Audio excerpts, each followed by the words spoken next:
Vamos lá, pessoal. Continuando a nossa matéria, continuando a nossa aula. Ponto chave da nossa discussão: cláusulas exorbitantes. Meninos, o que é uma cláusula exorbitante?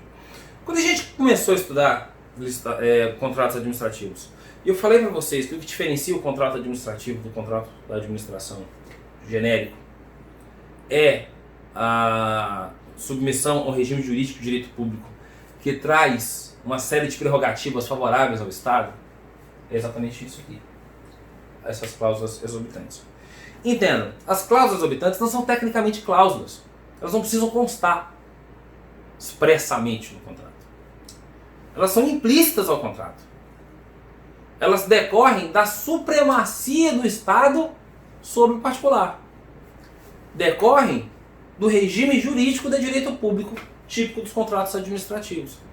São cláusulas que se chamam exorbitantes porque, se constassem em um contrato um contrato privado, seriam consideradas abusivas, leoninas, irregulares, ilegais. Os contratos seriam nulos. Como assim eu vou dar poder para uma pessoa unilateralmente alterar o contrato? Como assim eu vou dar poder para uma das partes unilateralmente ela rescindir o contrato? Você está doido? Pois é. No regime jurídico de direito privado, essas cláusulas seriam cláusulas absolutamente irregulares. Mas no regime jurídico de direito público, essas cláusulas são cláusulas comuns. São regras permitidas pelo Estado. Tudo jóia? E que cláusulas são essas? Quais são as que destacam, que merecem observação da gente? Vamos lá? Então vamos lá. Primeira que vale a pena a gente destacar, primeira cláusula que vale a pena a gente destacar: poder de alteração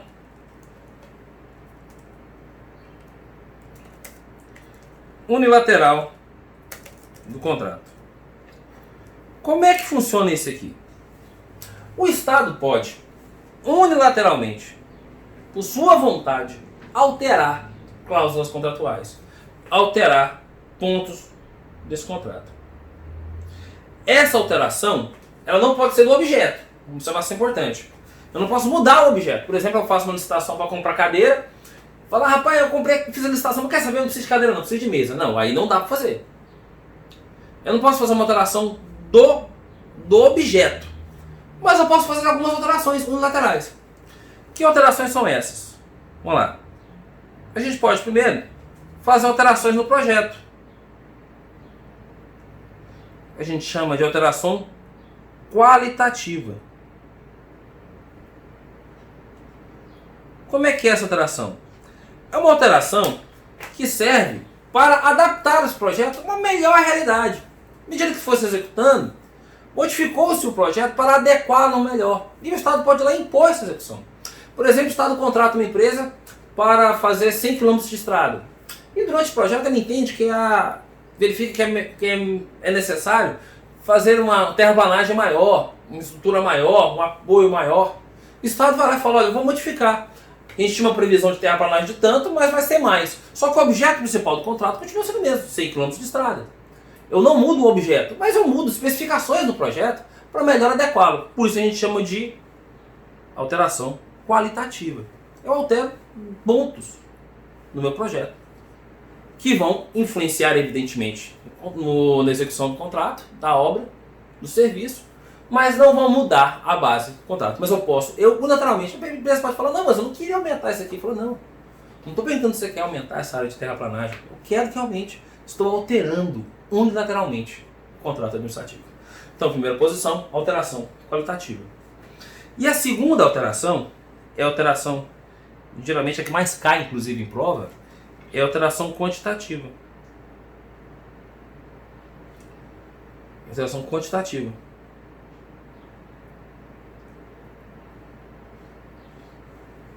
Isso é muito comum acontecer. O Estado, durante a execução daquele projeto, ele vai lá e altera a quantidade dele. Faz uma alteração quantitativa. Essa alteração ela pode ser para mais ou para menos. E qual é o valor dessa alteração? E aí que vem importante. 25% do meu contrato pode ser acrescido ou pode ser diminuído. Então vamos imaginar que eu tenha contratado uma empresa para me fornecer, sei lá, 100 mil litros de combustível. Eu posso obrigar ela a aumentar para fornecer até 125 mil litros, ou eu posso diminuir. Fala, ih, rapaz, a gente está andando menos, estabelecemos políticas de atendimento à distância, melhoramos a forma de contato, estamos gastando menos, então vamos comprar só 750 litros de combustível. Então eu posso alterar 25% para mais ou para menos.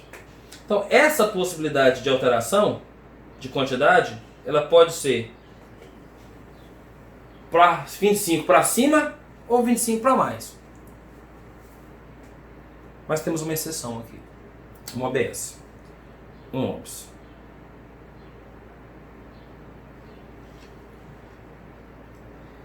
Esse valor de 25%, ele pode chegar, vou até mudar de cor aqui para destacar, ele pode chegar a 50% de acréscimo, só de acréscimo, de 50% de acréscimo, se eu estiver diante de um contrato de reforma. O contrato for de reforma. Reforma tanto de edifício quanto de equipamento. Então vamos imaginar, estou reformando um prédio, um órgão público. Eu posso ampliar essa minha reforma em até 50%. Eu estou reformando equipamentos, carteiras de sala de aula. Eu posso ampliar essa minha reforma em até 50%. E diminuir, professor. Posso diminuir 50% também? Não. Aqui é a pegadinha do malandro. Aqui é onde o nego se lasca. A alteração unilateral quantitativa, ela, para menos, diminuir, eu só posso 25%. Sempre. Aumentar, em regra, é até 25%. Mas, se for uma reforma de um edifício, reforma de equipamento, contrato de reforma de maneira geral, aí eu posso aumentar em 50%. Diminuir em 50%, jamais. A lei não tem essa previsão. É evidente, meninos, que ao fazer isso, eu vou manter o equilíbrio econômico financeiro do contrato. Se eu aumento, eu vou pagar mais. Se eu diminuo, eu vou pagar menos. Equivalente ao valor aumentado ou valor diminuído.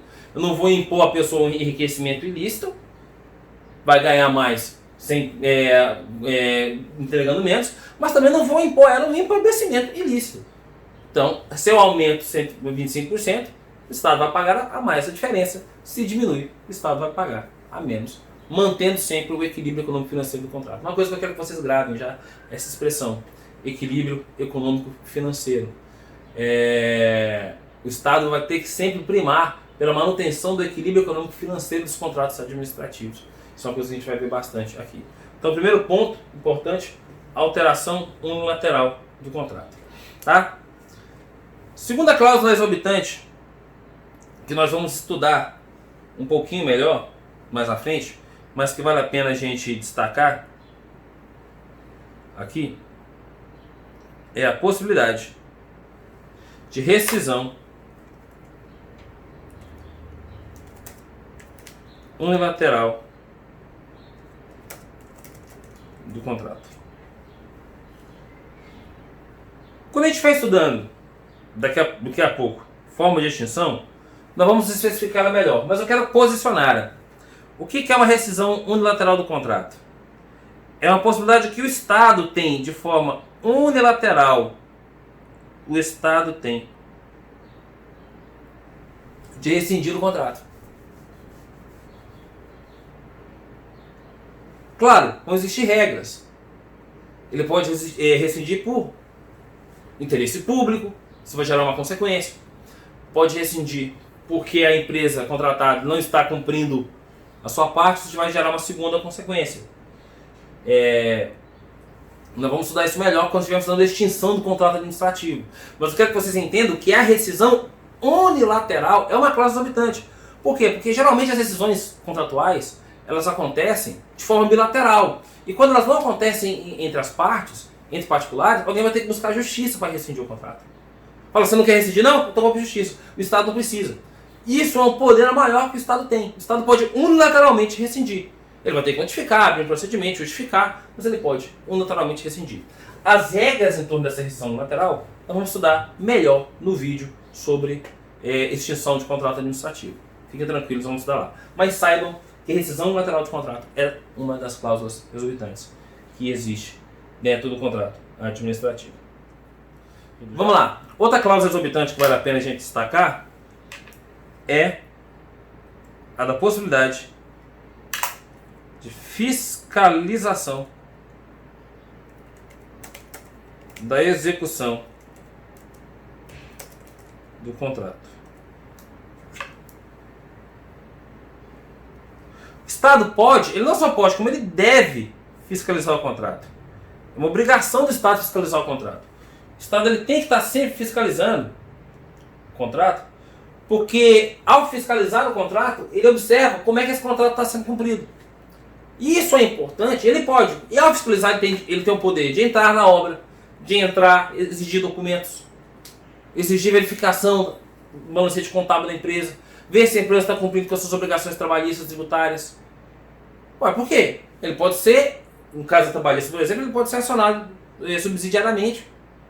Pode acontecer o seu acionamento subsidiário.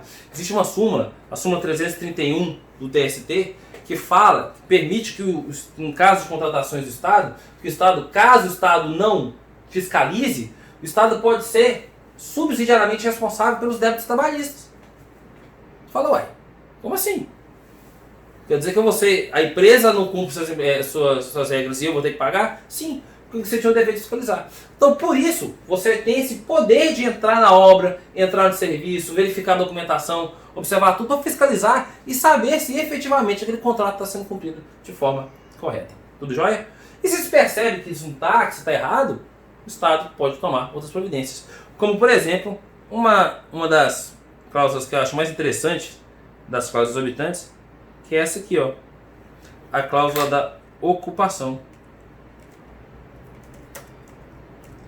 temporária de bens. Como é que funciona a ocupação temporária de bens? Como é que funciona essa cláusula exorbitante? A situação é a seguinte: caso de serviços essenciais, se você percebe que aquele serviço não está sendo prestado a contento, o Estado vai rescindir, o Estado está fiscalizando. O Estado está fiscalizando, está vendo que está errado. O serviço não está sendo prestado a contento. Serviço de coleta seletiva de lixo, por exemplo. A empresa não está coletando, o lixo está se acumulando, ele está fiscalizando, viu que está dando errado, notificou a empresa, não está fazendo nada, o que o Estado pode fazer? O Estado pode ir lá ocupar provisoriamente tanto bens móveis, pode ir lá, por exemplo, pegar os caminhões de lixo, quanto bens imóveis. Ele pode ocupar esses bens e começar a prestar esse serviço. E evidentemente que ele vai lá e vai cobrar os prejuízos que o Estado sofreu por conta dessa atuação. O que é interessante é que você para para pensar. Se você parar para pensar, essa é uma cláusula que, se fosse no direito privado, seria extremamente irregular. Uai, eu estou trabalhando e aí eu estou de uma forma... Mas não é que eu tenho uma obra. E eu estou demorando, não estou entregando a contento. Aí o dono da casa vai lá, vai tomar uma betoneira, vai tomar um material e vai terminar a obra por mim? Isso é possível? Entre particulares, claro que não. Você vai entrar com rescisão, você vai cobrar perdas e danos, você vai discutir o próximo do contrato. Mas no caso de direito administrativo, o Estado pode ir lá sim, tomar aqueles bens, ocupar aqueles bens temporariamente, abrir um procedimento. Evidentemente que isso tem que ter procedimento administrativo, você vai ter que ter um procedimento administrativo, você vai montar um procedimento administrativo para discutir isso, e aí vai prestar. E aí vai abrir um procedimento de rescisão contratual, de eventual discussão de prejuízos. E ao final desse procedimento, esses bens, eles vão ter duas saídas. Ou esses bens vão ser devolvidos, evidentemente eles vão ser devolvidos, ou esses bens vão ser incorporados ao Estado. Incorporados. Claro que vão ser incorporados mediante pagamento de indenização, que vai levar em consideração o prejuízo que o Estado tomou, evidentemente. E esse procedimento de incorporação desses bens que estavam ocupados tem um nome. chama reversão.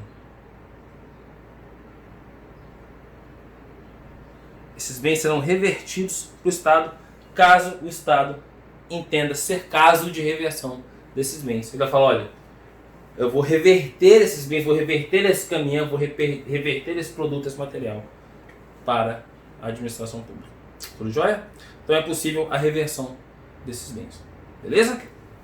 Próxima cláusula exorbitante, que vale a pena também a gente destacar. Bastante cláusula exorbitante, né? Cláusula exorbitante é um negócio importante, mas que tem bastante e precisa ser discutida com calma. A possibilidade de aplicação de penalidades. Meninos, o Estado tem a prerrogativa de aplicar penalidades aos contratados toda vez que houver algum descumprimento contratual. Você contrata uma empresa e ela começa a agir de forma equivocada, começa a errar, começa a não cumprir os prazos, a não fornecer o produto com a qualidade ou com a constância que deveria, a não cumprir os objetivos e metas estabelecidos pelo Estado. O Estado vai lá e começa a aplicar penalidades. Quais são as penalidades? A primeira penalidade delas, primeira prevista na lei, é a advertência. Simples advertência. Uma admoestação escrita destacando que você está sendo advertido pela prática de alguma irregularidade. Aqui sem grandes comentários. Segunda, a multa. Estabelecimento de uma multa. Obrigar o particular a pagar uma multa. Esse valor de multa vai ter que estar previsto no edital. Melhor, no contrato. Lá estabelecendo os valores, percentual. Não pode ser da cabeça da administração. Mas o próprio contrato vai falar, olha, se você inadimplir, tem multa. Mas não tem multa para o Estado? Você pode perguntar, né? Acho que é uma pergunta natural. Pois é, isso aqui é uma cláusula exorbitante. A multa é a favor do Estado, não contra o Estado. A gente vai ver o que o Estado tem que pode sofrer, mas a princípio multa não. Terceira, suspensão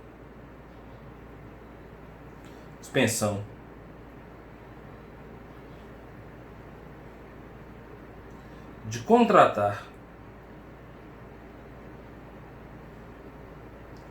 com o poder público.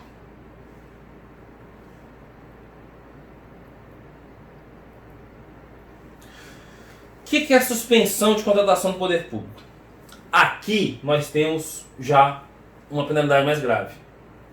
A empresa está causando grandes prejuízos, está sendo negligente, reiterada. O Estado vai lá, rescinde o contrato e aplica uma pena de suspensão de contratação do poder público. Essa suspensão de contratação dura até 2 anos. Até 2 anos. Até 2 anos. E ela tem uma característica importante. Ainda que haja uma certa discussão doutrinária sobre o que eu estou falando agora, a posição majoritária da doutrina, e é que vocês devem adotar a título de prova, é de que essa suspensão de contratação do poder público ela é aplicável apenas ao ente que aplicou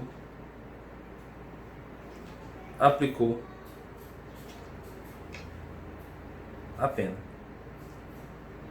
Traduzindo, nós estamos aqui em Grupo City. A suspensão de contratação do poder público ela é aplicada especificamente a Grupi. Município de Duaré, de Cariri, aquela empresa, se ela tiver uma contratação com o Grupi, ela está suspensa por até 2 anos, com o Grupi, com o Duaré, mas em relação a Cariri ela pode. Porque essa suspensão ela é adstrida ao limite daquele ente político. E vai depender da gravidade do caso. Mas nós temos uma quarta, que é a mais grave das penalidades. qual que é a mais grave das penalidades? A declaração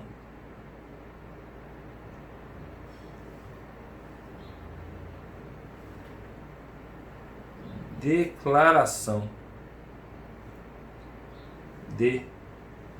inidoneidade. Essa aqui é a mais grave de todas. Por quê? Porque a declaração de inidoneidade, ela tem efeitos que extrapolam os limites do ente que a impôs. Tanto é que ela só é recomendada para situações gravíssimas. Crimes contra a administração, atos de improbidade administrativa, situações que impõem prejuízo ao erário público, situações que imponham efetivamente a necessidade de uma declaração. Por quê? Porque essa declaração de inidoneidade, ela vale por 2 anos. E a partir deste momento, uma vez que uma entidade, uma empresa, uma pessoa seja declarada inidônea, ela não pode contratar com mais ninguém da administração pública, porque o Estado só pode contratar com pessoas idôneas. Então, qualquer que seja o ente, a pessoa faz uma declaração aqui, quer contratar em São Paulo, ela não pode mais. Ela é inidônea para contratar com a administração pública. E não basta passar só os 2 anos. Terminados os 2 anos, ela só vai voltar a ser idônea, só vai voltar a poder contratar, se ela tiver arcado com todos os prejuízos. Todos os prejuízos. Então vamos imaginar que eventualmente, ela tenha causado um dano ao erário público, tenha causado um prejuízo sério ao erário público. Ela só vai poder voltar a contratar, não passados 2 anos, mas passados 2 anos, e tiver recuperado todo o prejuízo causado à administração pública. Então ela pode ser inidônea por 2, por 3, por 4, por 10, para sempre. Ela tem que primeiro passar por esse procedimento de recuperação para poder voltar a contratar com o Estado. Senão, ela não pode mais contratar com a administração pública. Lembre, gente, uma observação óbvia, mas é importante. Isso é pena. Se é pena, depende de processo administrativo, que vai ter contraditório e vai ter ampla defesa. Processo administrativo tem contraditório e tem ampla defesa. Não tem muito o que discutir nesse assunto, porque é a questão de penalização. A aplicação de penalidade depende, claro, de contraditório e de ampla defesa. Tudo jóia? Professor, aí você pergunta, tá, tudo é contra a administração pública, a favor da administração pública. E se a administração pública inadimplir? O que a gente faz? Não tem nada a favor do particular? Meninos, como é a relação de desequilíbrio, a maioria deles favorece a administração pública. Mas, é possível, um OBS final, sobre esse ponto aqui, um OBS, existe uma cláusula genérica do direito chamada exceção do contrato não adimplido, exception non adimplente contractus. É possível que o particular pare de fornecer, pelo menos suspenda temporariamente o contrato, discuta. Olha, aplicar apenas advertência ao Estado, ele não pode. Mas se o Estado se tornar inadimplente por mais de 90 dias, injustificadamente, aí é possível ao particular suspender o fornecimento do contrato, desde que haja um período superior a 90 dias por parte do Estado em adimplir com a sua parte, adimplir com as suas obrigações, pagar os valores que são devidos. Se isso ultrapassar o período de 90 dias, o particular pode aí invocar a exceção do contrato não adimplido, exception non adimplente contractus, e suspender a execução da obra, suspender o fornecimento do produto, do serviço, enquanto perdurar o inadimplemento contratual. Tudo jóia? Beleza? Sobre cláusulas exorbitantes, essencialmente o que a gente discutir é isso. Agradecemos, vamos continuar, temos bastante matéria ainda, vamos continuar, temos os próximos vídeos sobre alterações contratuais, teoria da previsão, causa de extinção do contrato administrativo. Vamos lá que a matéria é grande. Beleza? Até mais.